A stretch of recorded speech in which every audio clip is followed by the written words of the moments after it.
What's up, everybody? Welcome back. Down here at the river once again. It's awesome down here.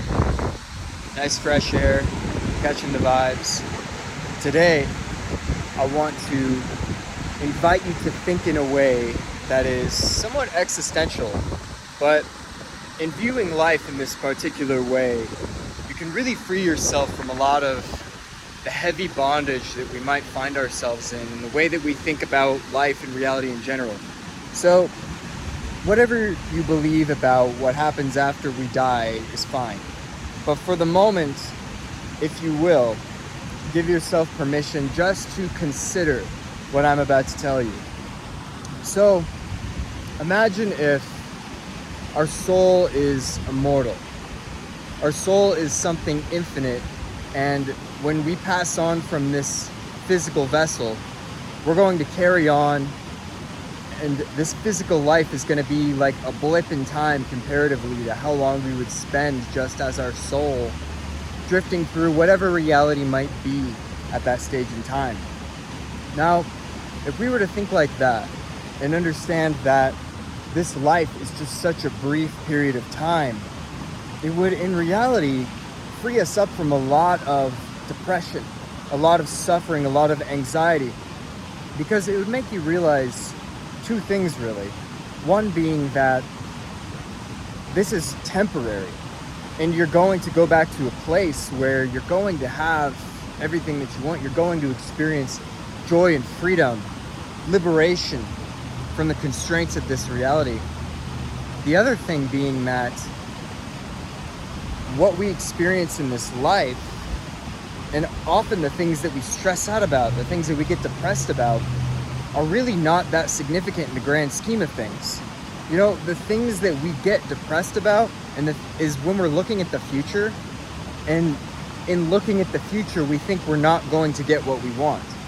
That's often what makes us feel depressed. Like, we can wake up feeling a sense of like hopelessness, like, oh, I want to get here and have this, but I have this. However that might look. But if you were to understand that at some point in time, at some point in your existence, you were going to experience everything that you wanted to experience because it would be necessary for your soul to actually ascend back to its original state, wouldn't that make you feel like, wow, there's really no pressure here? And here's the kind of catch to this, because what I'm saying is not to forego your life for the reason that, you know, when you pass on, you're going to experience that freedom and you're going to get there.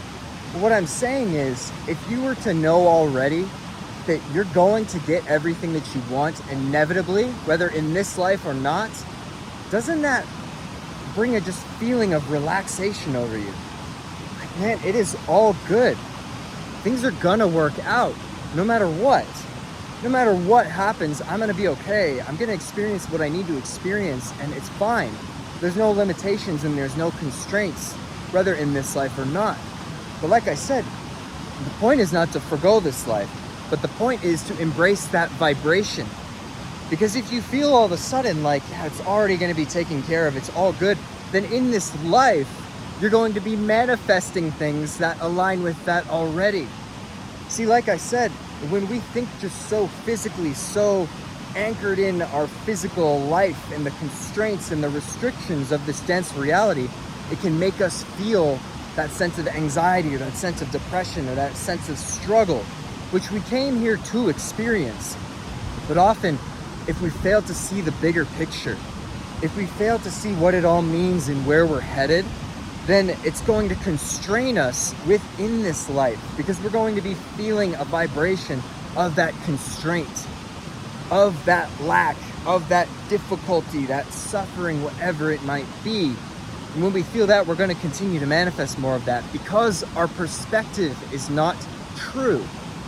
It's a perspective, it's a truism, but if you were to see the open truth of the matter, and like I said, whatever you believe about death and the afterlife is fine. But if you were to consider, like I said, what I'm saying here, that you're going to go on and you're going to be infinite, and even before you were who you are now, you were eternal, you were infinite, you were already doing that, and you decided, okay, maybe this would be an interesting experience. Maybe if I went down and incarnated in this place where with these people and they have all these challenges and we go through all these things, that would be an interesting contrast. It would be an interesting experience to contrast this feeling that I have prior to this as a soul that is already eternal, already free, already liberated with no constraints, and you can have everything that you want. Man, what a fun experience that would be. That's the catch right there. We gotta see this as something of a game. A very serious game that has consequences, but a game nonetheless. Something that we came down here to experience that sort of contrast. To know that, all right, if you can already have everything, maybe that got kind of boring and now you wanted to say, okay, now I have all these restraints. Now I have all these complications and we live in this world with all this stuff going on and it's stressful and yada, yada, yada, yada, yada. You wanted to come down here to raise the stakes, so to speak. There's consequence because our physical vessel, we're programmed into this life to not remember any of that, to not remember where we actually come from and what this could actually be.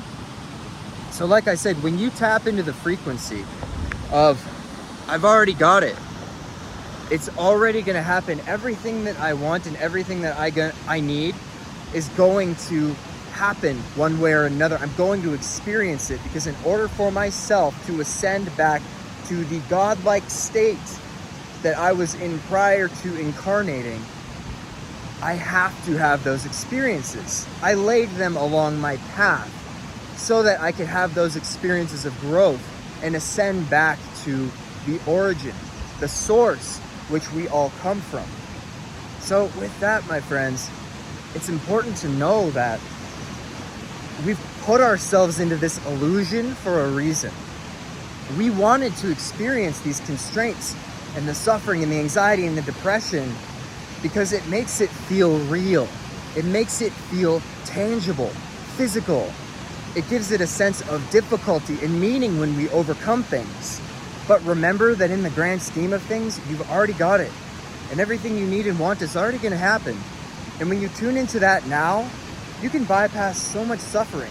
I'm not saying bypass it in the sense that you don't need to suffer, you don't need to feel it anymore, but I'm saying like a lot of it is unnecessary if you actually like see the bigger picture. You can step right in to that feeling of vibrating like, wow, it's okay and I already have all of it. It's already there for me. It's mine already.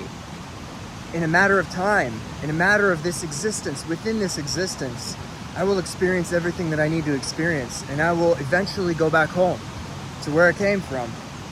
And it's all good.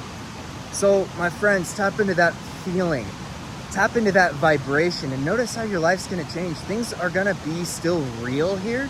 It's gonna be the real, the physical, the tangible, but you're not gonna feel so much like you're in a hurry anymore. Like you need to rush things, you need to force things to make them happen. Things are gonna happen that need to happen. And with that frequency that you carry when you're lighthearted like that, things are gonna happen all the faster. All the good things are gonna come to you so much easier because you're feeling lighthearted. You're feeling like it's possible, like it's definitely going to happen. And that's how we make those things happen. So my friends, recognize yourself, recognize where we've come from and what's actually possible here, because this is truly a beautiful experience in the light and the dark. This is something special and not to be taken for granted. All right, much love to you all and let's enjoy this life.